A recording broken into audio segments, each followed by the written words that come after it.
Hello, it's me again, and another video, this time about time-lapse movies. The ability to create a time-lapse movie is a wonderful feature that's built into many modern cameras. On the EM1 Mark III you can shoot up to 9,099 separate photographs and combine them into a time-lapse movie. Also on the EM1 Mark III you can combine all of those shots into a single movie, with the exception actually that I don't think it extends to the 9,000, so I think a movie can be created from 999, but I'll have to fact check that. So what's a time-lapse movie good for? Well, good for generally slow moving subjects like I got a list here, so clouds, flowers opening, traffic at night could be good.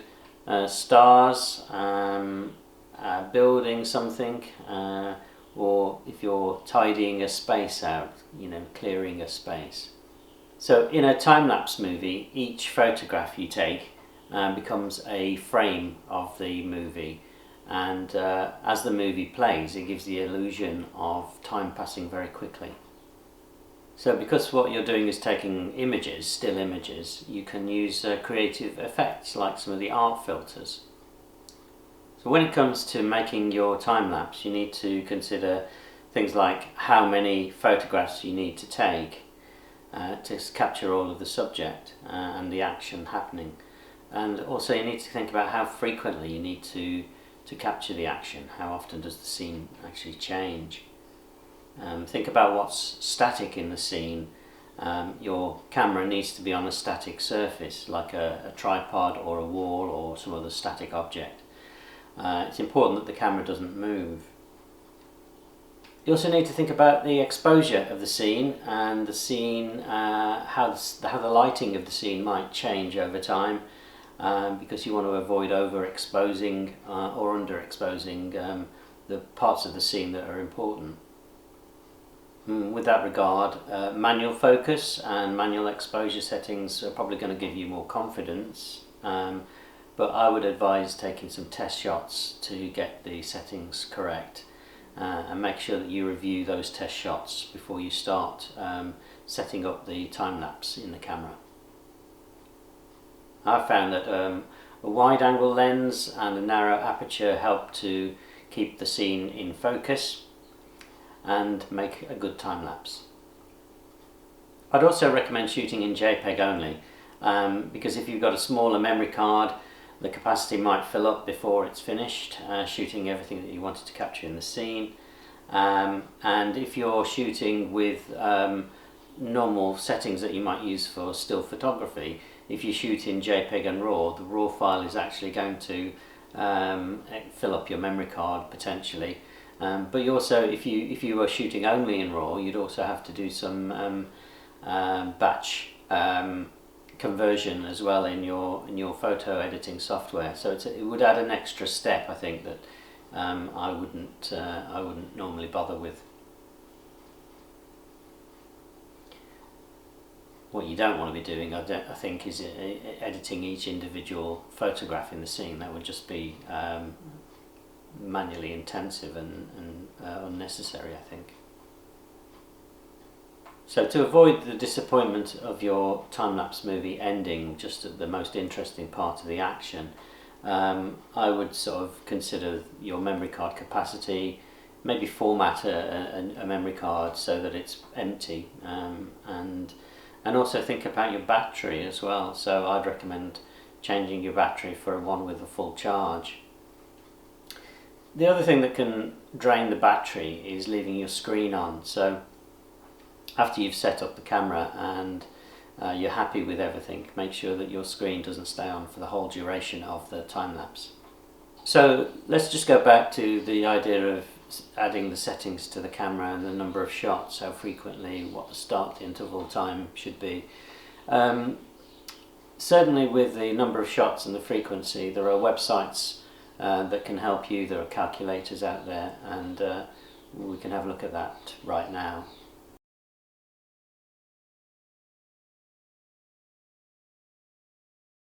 So here are three worthy time-lapse calculator sites.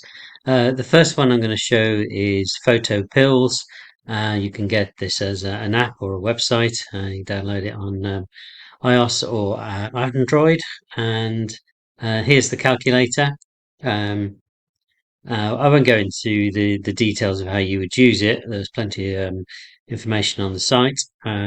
So uh, this is often quoted as being a very good one, and it also has lots of tips and other calculators for you on here. So it's well worth a visit. Next one is the Omni calculator, and this has a time lapse tool here. So this one looks a bit easier to use from a beginner point of view. So let's say my recording time, let's say 4 hours. Image size, let's say 9 MB. Um, so let's say my interval was at 30 seconds. And then you can see it's populated some numbers. So it's going to say we're going to take about 480 photos. Memory usage is 4.3 gigabytes. And the clip length is going to be 20 seconds. So yeah, so it gives you quite useful information about how long your clip is going to be, which is quite good. And lastly, there is the time-lapse planner. I think this is probably for larger projects, so longer time lapses maybe. I haven't really explored this one, so just three examples there of tools that you can use.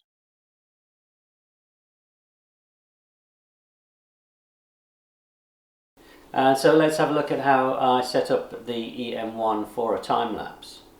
Okay, so this is perhaps not the best scene. Well, it's not really intended to be the scene for a real time-lapse movie. It's just really here for the video to show you how to set up a time-lapse. So let's assume I'm happy with the camera exposure settings and focus and everything. So I'm going to go and set up the time-lapse now. So I hit menu, and it's on menu 1, the camera menu 1, and it's there at the bottom there. You can see interval / time lapse. So we're going to go into that. It's currently off, so go down to turn it on, and then you can see there's a little right arrow. So we're going to go right, and then here are the settings. So there's a setting for the number of frames, which is currently 300. So if I go right on that, you can go up to 9,000. Let's see, that's 9,999 if you wanted to. I'm not going to do that. I'm going to go down to, let's do just 20 shots, shall we, just for the purposes of this video. Okay, press OK to set. So you're going to see it's 20 shots, which isn't going to take very long at all. So the start waiting time is currently set to 1 minute. This is how long after pressing the shutter button do I want the time lapse to start. So 1 second might not be long enough, so let's give that 5 seconds, just to avoid any shake of the camera after I press the shutter. The interval length. Okay, so this is how many seconds or minutes or hours or a combination of those between shots. So this is something that you'll need to consider depending on the nature of your subject. So I'm going to drop that way down. It was set to every 30 seconds, but I'm going to drop that way down to every 3 seconds.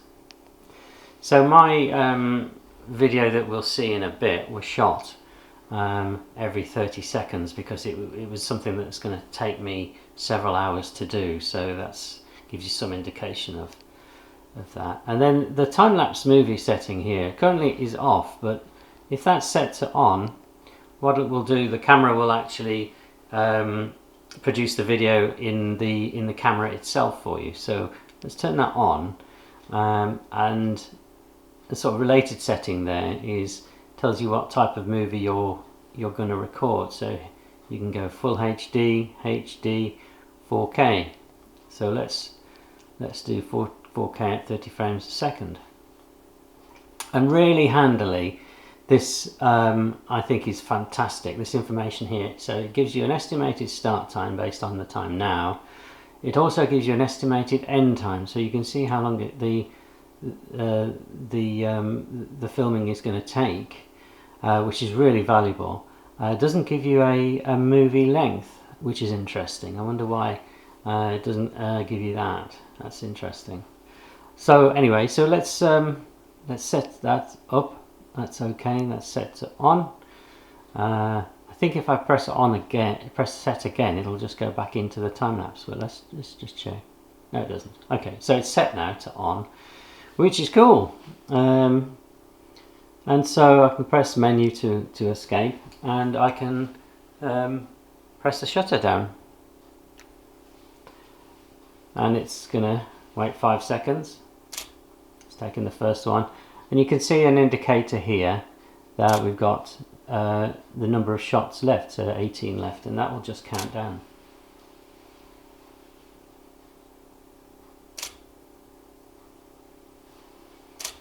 I can cancel out anytime by pressing the menu button. This is the last shot now. And now it's processing the video. It's not going to be a very long video.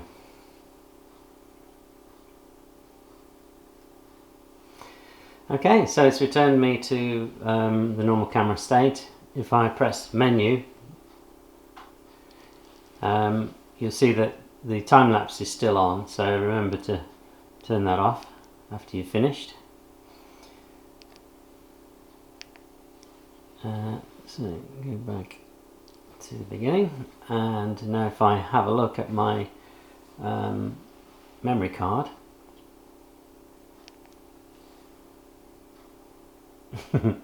so that's it. That's a very short film.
with me again. Just want to say thanks for watching this video. If you've enjoyed it, please consider giving it a like and maybe making a comment if you want to comment about something. What's your experience of using time-lapse photographs? I'd be interested to know. What camera do you use? What settings do you find most useful? Have you got any common settings that you would use for different types of subject? If you do like the video, please consider subscribing as well. That will really help me understand what people like and what they would like to see in future. Thanks very much.